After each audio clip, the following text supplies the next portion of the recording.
നിന്റെ കാശുണ്ട്, ഒരു 5 രൂപ താ പാത്തു. ഇമ്മയുടെ ആട് കഞ്ഞിക്കലം പൊട്ടിച്ചു. വലിയ കാക്ക അത് ആനുമ്മയുടെ ആടായിരിക്കും. ആനുമ്മ വന്ന് പറഞ്ഞു, എൻ്റെ ആടല്ല, ഇത്താത്തയുടെ ആട് തന്നെയാണ്. പാത്തുമ്മ പറഞ്ഞു, മതിയടി മതി, വലിയ കാക്ക ഇരിക്കുന്നത് കണ്ടില്ലേ?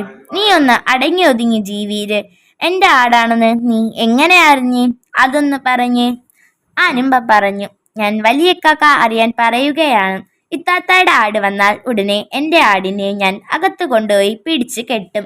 ഇത്താത്തയുടെ ആട് എൻ്റെ ആടിൻ്റെ പുല്ല് കട്ട് തിന്നും, ഞങ്ങളുടെ കപ്പപ്പൂട്ടും കട്ട് തിന്നും, ഞങ്ങളുടെ കടും ചായ അതും കട്ടുകുടിക്കും. പിള്ളേർക്കൊന്നും തിന്നാൻ കിട്ടില്ല, എല്ലാം ഇത്താത്തയുടെ ആട് തിന്നും.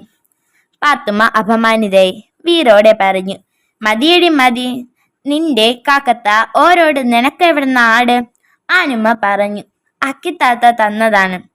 എടി, പാത്തുമ്മ പറഞ്ഞു, ഈ ദുനിയാവിൽ എത്ര ഇത്താത്തമാര് അനുഷത്തിമാരോട് കൊടുക്കുന്നുണ്ട്, അതൊന്ന് നീ പറ. ആനുമ്മ പറഞ്ഞു, ഓ, എത്രയോ അനുഷത്തിമാർക്ക് ചേട്ടത്തിമാര് ആന കൊടുക്കുന്നു, പിന്നല്ലേ വിര പോലുള്ള ഒരാട്. പാത്തുമ്മയ്ക്ക് ഹാലിളകി. പാത്തുമ്മ പറഞ്ഞു, വലിയ കാക്ക ഉള്ളത് നിന്റെ നല്ല കാലം, ഇല്ലേ നിന്നെ ഞാൻ വെച്ചേക്കുവോ? എടി, പടച്ചോനെ നേക്കാത്തതൊന്നും പറയരുത്. എനിക്ക് 2 ഉണ്ടെന്നും അതിലൊന്നിനെ എൻ്റെ പൊന്നനുഷത്തിയായ നിനക്ക് തന്നു. നീ അതൊന്ന് ഓർത്തേ. പാത്തുമ്മ എൻ്റെ അടുത്ത് വന്ന് പതുക്കെ ചോദിച്ചു, ഖദീജയുടെ കമലിൻ്റെ കാര്യം മറന്നോ? ഞാനും പതുക്കെ പറഞ്ഞു, ഇല്ല. പാത്തുമ്മ പതുക്കെ ഉപദേശിച്ചു, ആരും അറിയണ്ട. ഉടനെ ആനുമ്മ എൻ്റെ അടുത്ത് വന്ന് ചോദിച്ചു, ഇത്താത്ത രഹസ്യം പറഞ്ഞതെന്താ? വലിയ ഇക്കാക്ക. പാത്തുമ്മ ഓടി വന്ന് പറഞ്ഞു, ഒന്നും പറഞ്ഞില്ലേടി? ഇല്ല. ആനുമ്മ പറഞ്ഞു, എനിക്ക് മനസ്സിലായി. ഞങ്ങൾ ആരും അറിയാതെ ഇത്താത്തയ്ക്ക് എന്തോ കൊടുക്കാമെന്ന് പറഞ്ഞിട്ടുണ്ട്. വലിയ കാക്ക എന്താ കൊടുക്കാമെന്ന് സമ്മതിച്ചത്? അപ്പോൾ അപ്പുറത്തു നിന്ന് 2 അശരീരികൾ ഒരുമിച്ചുണ്ടായി. അബ്ദുൽ ഖാദറിൻ്റെ കെട്ടിയോൾ ആനുമ്മയുടേതും ഹനീഫയുടെയും കെട്ടിയോൾ ഐഷുമ്മയുടേതുമാണ്. വല്ല പൊന്നോ പണ്ടാണെങ്കിൽ ഞങ്ങളുടെ പിള്ളേർക്കും വേണം. ഈ ഭൂതോദയം ആർക്ക് എങ്ങനെ ഉണ്ടായി എന്ന് എനിക്കറിഞ്ഞുകൂടാ. സ്ത്രീകൾക്ക് ഇങ്ങനെയൊക്കെ ഉണ്ടാകുമായിരിക്കാം.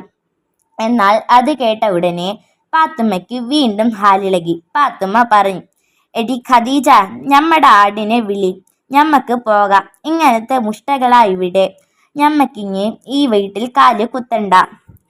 ആനുമ്മയ്ക്ക് മനസ്സിലായി. അവൾക്ക് സന്തോഷമായി. അവൾ പറഞ്ഞു, റബ്ബേ, അത് തന്നെ, പൊന്നു തന്നെ. എന്താ വലിയ കാക്ക കൊടുക്കാമെന്ന് പറഞ്ഞത്?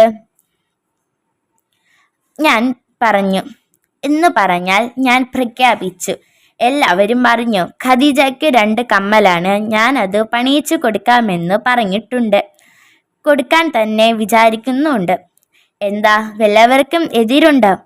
ആനുമ്മ പറഞ്ഞു, വലിയ കാക്ക, എനിക്കും വേണം 2 കമ്മൽ. മതിയടി നിന്റെ കുശുമ്പ്, മതി. നീ നിന്റെ പുത്തൻ പുരയിൽ മാറി താമസിക്കുമ്പോൾ അവിടെ വേണ്ട പാത്രങ്ങളെല്ലാം വലിയ കാക്ക മേടിച്ചു തരാമെന്ന് വലിയ കാക്ക സമ്മതിച്ചിട്ടില്ലല്ലോ. ഞാനതൊക്കെ അറിഞ്ഞിരിക്കേണ്ടതല്ലേടി?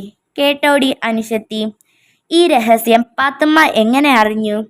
പെണ്ണുങ്ങളുടെ കാര്യമല്ലേ, സ്ത്രീജനങ്ങളുടെ കള്ളികൾ മണ്ടൻ ഗണേശന്മാരായ പുരുഷ വൃദ്ധങ്ങൾക്ക് എന്തറിയാം?